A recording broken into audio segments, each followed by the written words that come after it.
आज आमाको कहानी भन्ने शीर्षक अन्तर्गत सँगै परमेश्वरको वचन अध्ययन गर्ने समय लिनेछौँ।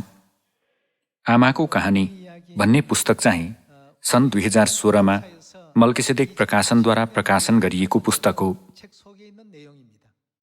एकपटक पढेर सुनाउँछु। थोमस मोरको उपन्यास युटोपियामा युटोपिया भन्ने शब्दले नो प्लेस भन्ने अर्थ बोकेको छ। स्यामुएल बल्टरको उपन्यास एरेहोनमा युटोपियाको अर्थ नोवेयर हो, कतै पनि अस्तित्वमा छैन भन्ने अर्थ हो। तर के युटोपिया साँच्चै अस्तित्वमा छैन होला? जीवन छोटो भए तापनि यात्रा लामो छ। उक्त यात्राद्वारा हामीले आफ्नो जीवनको प्रत्येक पलमा सासको अस्तित्व महसुस गर्न सक्छौँ। हामीले खोजिरहेको त्यो युटोपिया सायद अन्त कतै नभएर आमाको अँगालोमा छ जस्तो लाग्छ। एउटी स्त्रीले गर्भावस्थाद्वारा शिशु जन्माएपछि आमा भन्ने उपाधि हासिल गर्छिन्। आमा बन्ने प्रक्रियालाई कुनै कुरासँग पनि तुलना गर्न नसकिने पीडाले पछ्याउँछ।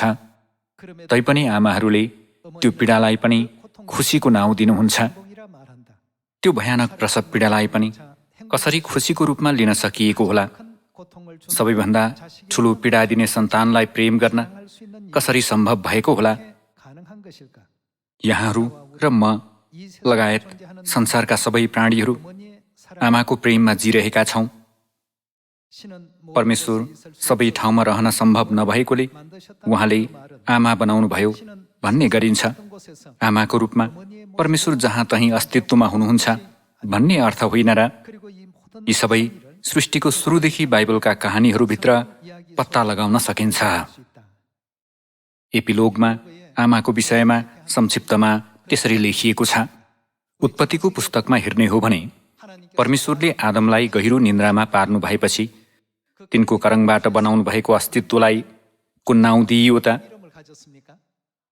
हब्बा नाउँकी स्त्री सृष्टि गर्नुभयो भनेर लेखिएको छ। नारीहरू आमा बन्न अघि सबै नारी नै हुन्छन्। नारीबाट आमा बन्ने सबै प्रक्रियाभित्र शिशुको जन्म हुनुपर्छ। भनिन्छ मानिसले भोग्ने पीडाहरूमध्ये सबैभन्दा भयानक पीडा नै प्रसव पीडा हो। त्यस्तो पीडा भोगेर जन्माएको बच्चालाई आमाहरूले कति प्रेम र दयापूर्वक हेरचाह गर्नुहुन्छ। आमाले बाहेक अरू कसले ती कार्यहरू गर्न सक्छ र? मानिसले भोग्ने पीडाहरूमध्येको सबैभन्दा ठुलो पीडा दिनेलाई मृत्युसम्मै प्रेम दिन सक्ने अस्तित्व नै आमा हुनुहुन्छ। तसर्थ आमाको कहानी भन्ने पुस्तकको एपिलग पढ्ने क्रममा मैले यो कुरा महसुस गरेँ कि यस पृथ्वीका आमाहरूको जीवन चाहिँ उहाँहरूकी आमाहरूबाट वंशाणुगत रूपमा हस्तान्तरण हुने जिनद्वारा सृजना हुन्छ, जसले आफ्नो सन्तानहरूको लागि बलिदान, समर्पण र सेवाको जीवन जिउनुहुन्छ। सबै आमाको प्रसङ्गमा उस्तै हो जस्तो लाग्छ। सन्तानको निम्ति हो भने उहाँले आफूलाई हुच्याउनुहुन्छ। उहाँ एकदमै उच्च र अमूल्य हुनु भए तापनि आफूलाई निम्न स्थानमा राख्नुहुन्छ।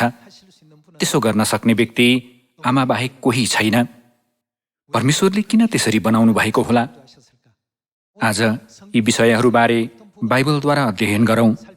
शारीरिक आमाहरूको महान बलिदानको हामी कदर गर्छौँ, तर पछाडि फर्केर आमाहरूको वंशावली खोज्ने हो भने हामी अन्ततः हब्बा कहाँ पुग्छौँ? हब्बालाई कसकी पत्नीको रूपमा बाइबलमा अभिलेख गरिएको छ? आदमकी पत्नीको रूपमा अभिलेख गरिएको छ। रोमी अध्याय 5 पद 14 का अनुसार आदमले कसलाई जनाउँछ भनिएको छ? आउनुहुने ख्रिस्टलाई, अर्थात् हाम्रा आत्माका पितालाई जनाउँछ भनिएको छ। बाइबलमा हाम्रा पिताकी पत्नी हुनुभएकी मातालाई हब्बाको रूपमा अभिव्यक्त गरिएको छ। सबै जीवितहरूकी आमा तिनी नै हुन्। गलातीमा माथिको यरुसलेम स्वतन्त्र छ, जो हाम्री आमा हुन् भनिएको छ। उहाँ नै हाम्री स्वर्गीय माता हुनुहुन्छ।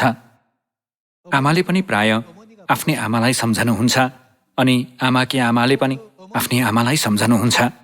जीवनमा दबाव, चुनौती र थकान महसुस हुँदा, युवावस्था ढल्किएर सन्तानहरूले गुण छोडेको र वरिपरि कोही पनि नभएको बेला तपाईँ कसलाई सबैभन्दा बढी याद गर्नुहुन्छ भनेर सोधियो भने वृद्धहरूले पनि प्राय आमालाई भनेर जवाफ दिनुहुन्छ।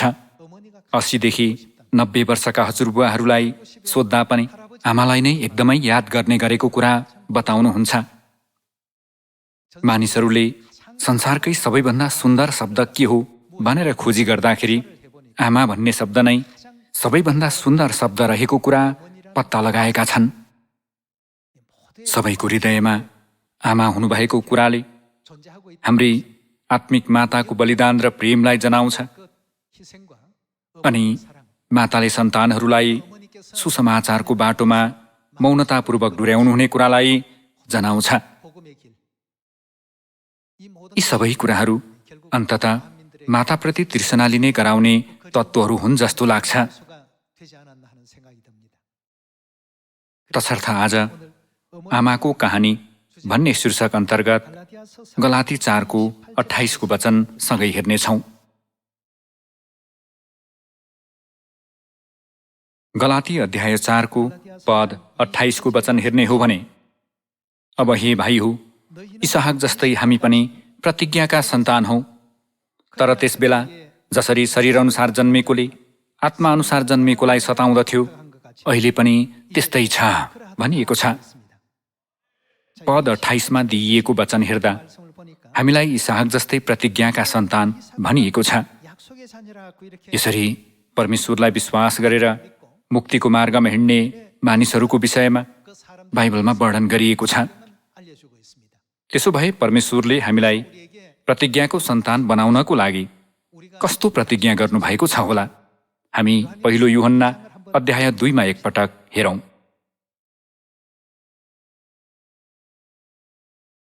पहिलो यूहन्ना अध्याय 2 को पद 25 को वचन हेरौँ। उहाँले हामीलाई गर्नुभएको प्रतिज्ञा यही हो, के हो त? अनन्त जीवन। परमेश्वरले हामीलाई अनन्त जीवनको प्रतिज्ञा गर्नुभएको छ भनिएको छ। आजको शीर्षक नै आमाको कहानी हो।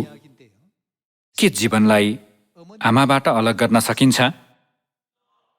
आमा बिना जीवन कदापि अस्तित्वमा रहन सक्दैन। हामीले आमा बिना बोल्न, हिँड्न, देख्न वा कुनै पनि कुरा महसुस गर्न सक्दैनौँ। सबै डिएनए आमाहरूबाट हस्तान्तरण हुन्छ। भनिन्छ मानव शरीरमा 60 खरब भन्दा बढी कोशिकाहरू हुन्छन्। हाम्रो आधा जिन बुबाबाट र आधा जिन आमाबाट हस्तान्तरण हुन्छ। तर सन्तानमा माइटोकोन्ड्रियल जिन चाहिँ आमाबाट मात्र हस्तान्तरण हुन्छ। यसको अर्थ यो हो कि आमा बिना हामी मानिसको रूपमा पूर्ण बन्न सक्दैनौँ। तसर्थ जीवन चाहिँ आमाद्वारा बाहेक पाउन सकिँदैन। यस विषयमा परमेश्वरको इच्छालाई अझ राम्ररी अध्ययन गरौँ। हामी प्रकाश अध्याय 4 को पद 11 को वचन हेरौँ।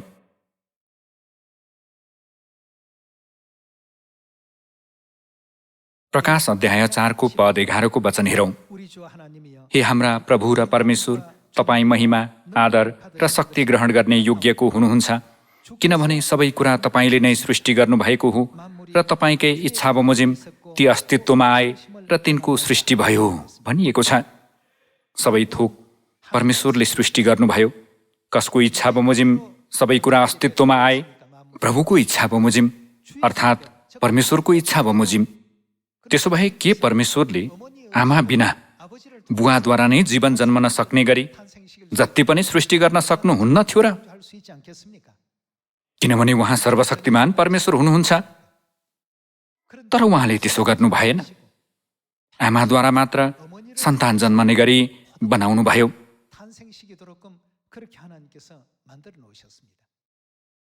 आमा बिना जीवनको पूर्णता भन्ने कुरा कदापि सम्भव हुँदैन। अर्को पुस्तालाई जन्माउनको निम्ति आमाले धेरै कष्ट सहनुपर्ने हुन्छ। तसर्थ आमा भन्ने शब्दभित्र पीडा, बलिदान, कष्ट र व्यथा समावेश हुन्छ भन्न सकिन्छ। त्यसलाई ती सबै कुराहरू समावेश भएको शब्दको रूपमा लिन सकिन्छ। प्राय हामी आमा आमा भनेर यसरी बोलाउने गर्छौं। यहाँहरूको शरीरलाई जन्म दिने शारीरिक आमा हुनुहुन्छ अनि आत्मिक आमा पनि हुनुहुन्छ। आमा भन्ने नाउँभित्र सन्तान हुर्काउनको निम्ति शब्दद्वारा व्यक्त गर्न नसकिने कष्ट र पीडाहरू समावेश भएको हुन्छ भन्ने यथार्थता हामीले बुझ्नुपर्छ। आमा भन्ने नाउँ चाहिँ त्यत्तिकै निस्कने नाउँ कदापि होइन। प्रकाश अध्याय 4 सबै कुराहरू परमेश्वरले सृष्टि गर्नुभएको हो र उहाँकै इच्छा बमोजिम ती सबै अस्तित्वमा आए भनिएको छ। परमेश्वरको प्रबन्धभित्र यस पृथ्वीका सबै जीवित प्राणीहरू बुबाद्वारा होइन कि आमाद्वारा जन्मिन्छन्। सबै प्राणीहरूले आफ्नो शारीरिक आमाद्वारा शारीरिक जीवन पाए जस्तै हामीले आत्माको अनन्त जीवन पनि आत्मिक माता बिना कदापि प्राप्त गर्न सक्दैनौँ।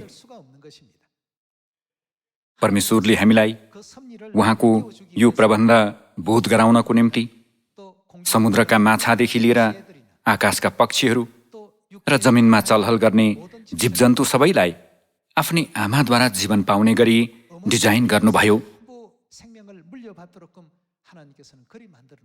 यो कुराले हाम्रो शारीरिक जीवन शारीरिक आमाद्वारा दिए जस्तै अनन्त जीवन दिनुहुने हाम्री आत्मिक माता पनि हुनुपर्छ भन्ने कुरा जानकारी दिएको छ नि, होइन र? यो चाहिँ परमेश्वरले हामीलाई आत्मिक माता बिना अनन्त जीवन कदापि पाउन सकिँदैन भन्ने यथार्थता बोध गराइदिनु भएको विषय हो भन्न सकिन्छ। त्यसो भए के बाइबलमा आत्मिक माताको अस्तित्व छ होला? बाइबलमा सबै कुराको गवाही हुनुपर्छ। बाइबलले जानकारी दिएको र गवाही दिएको कुरा अझ महत्त्वपूर्ण हुन्छ। हामीलाई अनन्त जीवन दिनुहुने हाम्री आत्मिक माता हुनुहुन्छ भन्ने परमेश्वरको शिक्षालाई उत्पत्ति अध्याय 1 द्वारा निश्चित गरौँ। उत्पत्ति अध्याय 1 को पद 26 को वचन हेरौँ। अध्याय 1 को पद 26 मा हेर्ने हो भने, अनि परमेश्वरले भन्नुभयो, मानिसलाई आफ्नै स्वरूपमा हाम्रै प्रतिरूपमा बनाऔँ। यदि पिता परमेश्वर एक्लैले मानिस बनाउनु भएको भए म बनाउँछु भन्नु पर्थ्यो। हामी बनाऔँ भन्ने अभिव्यक्ति गलत अभिव्यक्ति हो। बाइबल हामीलाई सत्यताबारे सिकाउने पुस्तक हो। यदि एकजना परमेश्वरले आकाशमण्डल, पृथ्वी र तिनमा भएका यावत थोकहरू सृष्टि गर्नु भएको भए के हामी बनाऔँ भन्ने अभिव्यक्ति आउनुहुन्छ त? हुँदैन। तसर्थ मानिस सृष्टि गर्नुभएका परमेश्वर एकजना भन्दा बढी हुनुहुन्छ भन्ने कुरा निश्चित गर्न सकिन्छ। यो कुरालाई पद 27 मा गएर एकपटक निश्चित गरौँ। पद 27 को शिक्षा हेर्ने हो भने, यसै कारण परमेश्वरले मानिसलाई आफ्नै स्वरूपमा सृष्टि गर्नुभयो। परमेश्वरकै प्रतिरूपमा उहाँले तिनलाई सृष्टि गर्नुभयो। नर र नारी नै गरी उहाँले तिनीहरूलाई के गर्नुभयो? सृष्टि गर्नुभयो भनिएको छ। परमेश्वरले मानिसलाई आफ्नै स्वरूपमा हाम्रै प्रतिरूपमा बनाऔँ भन्नु भएर नर र नारी सृष्टि गर्नुभयो। यो कुराद्वारा नर स्वरूपका परमेश्वर र नारी स्वरूपकी परमेश्वर अस्तित्वमा हुनुहुन्छ भन्ने कुरा बुझ्न सकिन्छ नि, होइन र? मानिस सृष्टि गर्नुभएका परमेश्वर एक वचनका परमेश्वर हुनुहुन्न भन्ने अर्थ हो। नर स्वरूपका परमेश्वरलाई मानिसहरूले लामो समयदेखि पिता परमेश्वर भनेर पुकार्दै आएका छन्। त्यसो भए नारी स्वरूपकी परमेश्वरलाई हामीले के भनेर पुकार्नुपर्छ होला? उहाँ हामीलाई जीवन दिने व्यक्ति हुनुभएकोले उहाँलाई माता भनेर पुकार्नुपर्छ। तसर्थ भौतिक संसारमा बुबा र आमा अस्तित्वमा हुनुभए जस्तै आत्मिक संसारमा पनि पिता परमेश्वर र माता परमेश्वर अस्तित्वमा हुनुहुन्छ भन्ने यथार्थता परमेश्वरले हामीलाई बोध गराइदिनु भएको छ। परमेश्वरले हामीलाई गर्नुभएको प्रतिज्ञा नै अनन्त जीवन हो। तर मानव जातिलाई त्यो जीवन केवल माताद्वारा मात्र दिइन्छ भन्ने कुरा हो। के यो नै हामी मानव जातिले यो भौतिक संसारमा जिउँदै हजारौं वर्षदेखि सिक्दै आएको विषय होइन र? सन्तानहरू कदापि आमा बिना जन्मन सक्दैनन्। यो कुरा साना बालकहरूलाई पनि थाहा छ। त्यसरी नै आत्मिक जीवन पाउनको निम्ति हाम्री आत्मिक माता निश्चय नै हुनुपर्छ। नर स्वरूपका परमेश्वरलाई हामी पिता परमेश्वर भनेर पुकार्छौँ भने नारी स्वरूपकी परमेश्वरलाई स्वाभाविक रूपले माता परमेश्वर भनेर पुकार्नुपर्छ। तसर्थ सृष्टिको सुरुदेखि नै पिता परमेश्वर र माता परमेश्वरले मानव जातिलाई एकसाथ सृष्टि गर्नुभयो अनि बाबेलको धरारा बनाएका मानव जातिको घमण्ड तोड्नको निम्ति पनि एकसाथ कार्य गर्नुभयो। परमेश्वरलाई जनाउनको निम्ति बाइबलमा एलोहिम भन्ने बहुवचन शब्द प्रयोग गरिनुको कारण नै यही हो। बाइबलमा एक वचन शब्द नभएकोले परमेश्वरलाई जनाउनको निम्ति एलोहिम भन्ने बहुवचन शब्द प्रयोग गरिएको होइन। एलोआ र एल जस्ता एक वचन जनाउने शब्दहरू छैनन् र एल चाहिँ एकजना परमेश्वरलाई जनाउनको निम्ति प्रयोग गरिने एक वचन शब्द हो। यद्यपि बाइबलका 66वटा पुस्तकहरूमा हेर्ने हो भने परमेश्वरको निम्ति एलोहिम भन्ने शब्द 2500 पटक भन्दा बढी प्रयोग भएको देख्न सकिन्छ। बाइबलको मूल ग्रन्थमै त्यसरी लेखिएकोले त्यो चाहिँ बाइबलविदहरूले समेत इन्कार गर्न नसक्ने कुरा हो। तसर्थ माता हुनुभएमा मात्र सम्पूर्ण मानव जातिले परमेश्वरले गर्नुभएको प्रतिज्ञा के पाउन सक्छन्? अनन्त जीवन पाउन सक्छन्। अनन्त स्वर्गीय गृहनगर फर्केर जानको निम्ति हामीहरू यस पृथ्वीमा त्यो प्रतिज्ञा अर्थात् अनन्त जीवन पाउने व्यक्ति बन्नुपर्छ नि, होइन र? उक्त प्रतिज्ञा नपाएका मानिसहरूले प्रभु प्रभु वा म विश्वास गर्छु भनेर 100औं पटक भने तापनि मत्ती अध्याय 7 मा येशूज्यूले कस्तो शिक्षा दिनुभएको छ? मैले तिमीहरूलाई कहिल्यै चिनेको छैन, ए अधर्म काम गर्नेहरू हो, भनेको व्यवस्था भङ्ग गर्नेहरू हो, मबाट दूर हो भनेर लेखिएको छैन र? पिता मात्र होइन, माता पनि अनिवार्य हुनुभएको मण्डलीमा अनन्त जीवन पाउन सकिन्छ। त्यहाँ अनन्त जीवन पाउने प्रतिज्ञाको सन्तान बन्न सकिन्छ।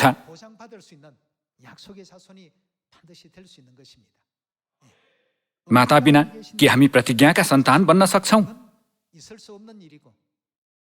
त्यसो हुन असम्भव हुन्छ। अनि त्यो चाहिँ परमेश्वरको शिक्षा बङ्ग्याउने झुटो शिक्षा बाहेक केही होइन। त्यसो भए परिवारमा सधैँ हेर्ने हो भने आमाले छोराछोरी र पतिको सेवा गर्नुभएको हामी लगातार देख्छौँ। त्यो नै परमेश्वरले स्थापना गर्नुभएको क्रम हो। पति पत्नीको शिर हो भनेर लेखिएको छ नि। बाइबलमा पत्नीहरू हो प्रभुको आज्ञा पालन गरे जस्तै आफ्ना पतिहरूको अधीनमा बस, पति हो आफ्ना पत्नीहरूलाई प्रेम गर भनिएको छ। यसरी बाइबलमा हामीलाई मेलमिलापपूर्ण परिवार बनाउन सिकाइएको छ। हामीले एकअर्काको ख्याल गर्नुपर्छ भन्ने शिक्षाको वचन बाइबलमा सबै लेखिएको छ। हाम्रो निम्ति बुबा र आमा दुवै अमूल्य हुनुहुन्छ। परिवारमा आमाको स्थान उच्च भए तापनि उहाँले आफैलाई हुच्याउनुहुन्छ। उहाँ मालिक हुनु भए तापनि दास जस्तै जिउनुहुन्छ।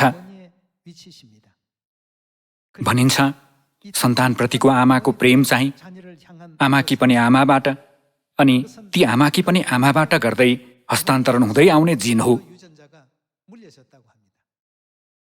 लगातार फर्केर खोज्ने हो भने हामी उत्पत्ति अध्याय 3 को पद 20 मा पुग्छौँ।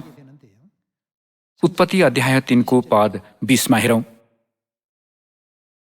अध्याय 3 को पद 20 मा हेर्ने हो भने आदमले आफ्नी पत्नीको नाउँ हब्बा राखे, किनभने सबै जीवितहरूकी को त आमा तिनी नै हुन् भनिएको छ। आमा भन्ने शब्द तत्कालै आउँछ। सबै जीवितहरूकी आमा भनिएको छ। अन्त्यमा जीवन हब्बाबाट सुरु भयो। हब्बा कसकी पत्नी हुन्? आदमकी पत्नी हुन्। अनि बाइबलमा आदमले ख्रिस्टलाई जनाउँछन्। रोमी अध्याय 5 को पद 14 को वचन सँगै हेरौँ।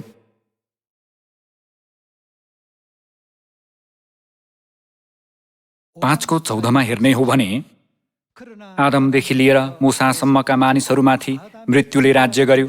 तिनीहरूमाथि पनि जसले आदमले गरे जस्तो अपराध गरेका थिएनन्। ती आदम चाहिँ को थिए? आउनुहुनेको प्रतिरूप थिए। आउनुहुने भन्नाले को हुनुहुन्छ? ख्रिस्ट हुनुहुन्छ। त्यसो भए ख्रिस्टसँग को पनि अस्तित्वमा हुनुपर्छ। आत्मिक पत्नीको रूपमा आत्मिक हब्बा निश्चय नै अस्तित्वमा हुनुपर्छ। त्यसैले प्रकाश अध्याय 22मा पवित्र आत्मा र दुलही देखा पर्नु भएको छ। पवित्र आत्माले पिता परमेश्वरलाई जनाउँछ अनि दुलहीले पिताकी पत्नीलाई जनाउँछ। आत्मिक रूपमा भन्नुपर्दा पिता र उहाँकी पत्नी चाहिँ पिता परमेश्वर र माता परमेश्वर हुनुहुन्छ। प्रकाश अध्याय 21मा थुमा र थुमाकी पत्नी भनिएको छ। यसरी उस्तै विषयवस्तुहरू बाइबलमा अभिलेख गरिएको छ। तसर्थ आदम चाहिँ आउनुहुने ख्रिस्टको प्रतिरूप हुन् अनि बाइबलमा ख्रिस्टकी पत्नी हुनुभएकी माता परमेश्वरको विषयमा के भनिएको छ? सबै जीवितहरूकी आमा तिनी नै हुन् भनिएको छ। अर्को शब्दमा भन्नुपर्दा आदमले परमेश्वरको पुरुषत्वलाई जनाउँछ भने हब्बाले परमेश्वरको स्त्रीत्वलाई जनाउँछ। सबै मानव जातिलाई आफ्ना प्रिय सन्तानहरू भनेर बोलाउनको निम्ति परमेश्वर दोस्रोपल्ट यस पृथ्वीमा आउनुभयो। 2000 वर्ष अघि उहाँले नासरतको गालिलबाट सुसमाचार प्रचार गर्नुभयो। त्यो चाहिँ उहाँ यस पृथ्वीमा शरीरमा पहिलोपल्ट आउनुभएको समय थियो। अनि अन्जिरको रुखको अगमबाडी अनुसार उहाँले सन् 1948मा फेरि बप्तिस्मा लिनु भएर यो पृथ्वीमा दोस्रोपल्ट सुसमाचारको कार्य सुरु गर्नुभयो। अनि दाउदको अगमबाडीको पूर्णता स्वरूप उहाँले 37 वर्षको सुसमाचारको कार्यकाल पूरा गर्नु भएपछि स्वर्गारोहण हुनुभयो। उहाँले संसारका सबै मानिसहरू माता परमेश्वरलाई महसुस गरेर उहाँको अँगालोमा फर्किनुपर्छ भन्ने यथार्थताबारे प्रकाश अध्याय 22मा प्रेरित यूहन्नाद्वारा पहिल्यै बोध गराइदिनु भएको छ। प्रकाश अध्याय 22को पद 17 को वचन हेरौँ।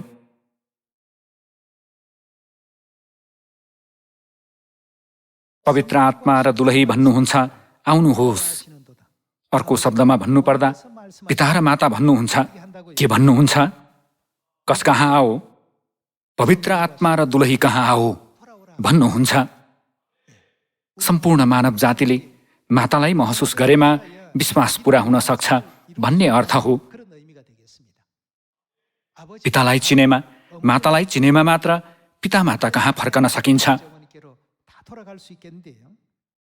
पवित्र आत्मा र दुलही भन्नुहुन्छ आउनुहोस्। जसले सुन्छ त्यसले भनोस् आउनुहोस्। जो तिर्खाउँछ त्यो आओस्। जसले इच्छा गर्छ त्यसले जीवनको पानी सित्तैमा लियोस्। यस पुस्तकको अगमबाडीका वचन सुन्ने हरेक मानिसलाई म चेतावनी दिन्छु, अर्थात् बाइबलको वचन सुन्ने हरेक मानिसलाई म चेतावनी दिन्छु। यदि कसैले तिनमा थप्यो भने यस पुस्तकमा लेखिएका विपत्तिहरू परमेश्वरले त्यसमाथि थपिदिनुहुनेछ। अनि कसैले यस अगमबाडीको पुस्तकका वचनबाट केही घटायो भने, कसैले हटायो भने यस पुस्तकमा लेखिएका जीवनको वृक्ष र पवित्र सहरबाट त्यसले पाउने हिस्सा परमेश्वरले त्यसबाट खोज्नुहुनेछ भनिएको छ। पवित्र आत्मा र दुलहीले भन्नुभएको आउनुहोस् भन्ने वचनमा पनि कदापि थपघट गर्न सकिँदैन। सम्पूर्ण मानव जातिले यस पृथ्वीमा पिता र मातालाई खोज्नुपर्छ अनि साँचो विश्वास पूरा हुने माताको अँगालोमा उनीहरू फर्किनुपर्छ। यसैया अध्याय 60मा हेर्ने हो भने त्यो चम्किलो ज्योति देखेर टाढा टाढाबाट छोराहरू आउनेछन् र छोरीहरू बोकेर ल्याइनेछन् भनेर अगमबाडी गरिएको छैन र? यसैया अध्याय 60द्वारा यो कुरा निश्चित गरौँ।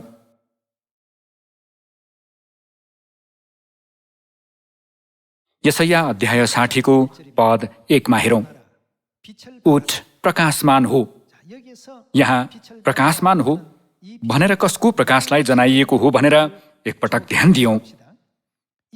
किनकि तेरो प्रकाश आएको छ र परमप्रभुको महिमा तमाथि उदाएको छ। यहाँ प्रकाशले कसको प्रकाशलाई जनाउँछ? यरुसलेमको प्रकाशलाई जनाउँछ। परमेश्वरले किन यरुसलेमको प्रकाश चम्काउन भन्नुभयो भन्ने बारे हामी पद 2मा हेरौँ। पद 2मा हेरौँ। हेर अँध्यारोले पृथ्वीलाई ढाकेको छ भनिएको छ। यहाँ अङ्ग्रेजी बाइबलमा अन्धकारले पुरै पृथ्वीलाई ढाकेको छ भनेर लेखिएको छ। अँध्यारोले पुरै पृथ्वीलाई ढाकेको छ र घोर अन्धकारले जाति जातिलाई ढाकेको छ। भनिएको छ। अहिले 8 अरब मानिसहरूको आत्मिक आँखा, कान र हृदय पूर्ण रूपमा ढाकिएको छ। हेर अँध्यारोले पृथ्वीलाई र घोर अँध्यारोले मानिसहरूलाई ढाकेको छ, तर परमप्रभु तमाथि चम्कनुहुन्छ र उहाँको महिमा तमाथि प्रकट हुन्छ। पद 3 मा हेरौँ, जाति जाति तेरो प्रकाशमा र राजाहरू तेरो प्रभातको ज्योतिमा के गर्नेछन्? आउनेछन्। जाति जाति तेरो प्रकाशमा र राजाहरू तेरो प्रभातको ज्योतिमा आउनेछन्। यो यहाँहरूले गर्नुभएको अगमबाडी होइन, मैले गरेको अगमबाडी पनि होइन। कसले गर्नुभएको अगमबाडी हो? परमेश्वरले गर्नुभएको अगमबाडी हो। पद 4 को वचन हेर्ने हो भने, तेरो आँखा उठाएर चारैतिर हेर, तिनीहरू सबै जम्मा भएर त कहाँ आउँछन्? तेरा छोराहरू टाढाबाट आउँछन् र तेरा छोरीहरू हात हातमा बोकेर ल्याइन्छन्। तब त्यो देखेर त उज्जवल हुनेछस् र तेरो हृदय आनन्दले गदगद हुनेछ। समुद्रका धन ततर्फ ल्याइनेछन्, जाति जातिको सम्पत्ति त कहाँ आउनेछन्? हामीले कसो गरेमा यस्ता कार्यहरू पूरा हुनेछन् भनिएको छ त? अन्धकारले ढाकिएको यस विश्वव्यापी गाउँका सबै जातिहरूमाझ यरुसलेमको महिमाको ज्योति चम्काउँदा ती कार्यहरू पूरा हुनेछन्।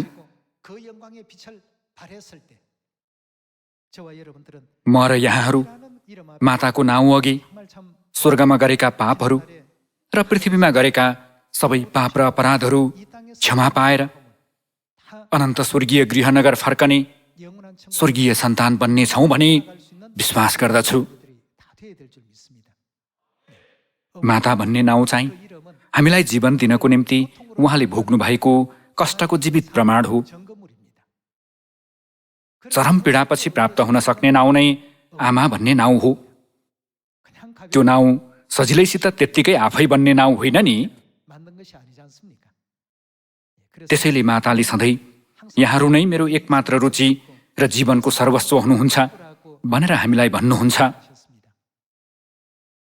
हामीले पनि पिता मातालाई आफ्नो एकमात्र रुचि र जीवनको सर्वस्व भन्न सक्नुपर्छ।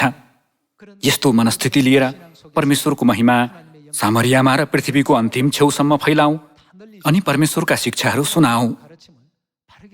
सियोनका सबै दाजुभाइ दिदीबहिनीहरूलाई माताको ज्योतिमा फर्कन सक्ने गरी मार्गदर्शन गर्ने यहाँहरू र म जसरी पनि हुन सकौँ भन्दै आजको प्रवचन समाप्त गर्दछु। धन्यवाद।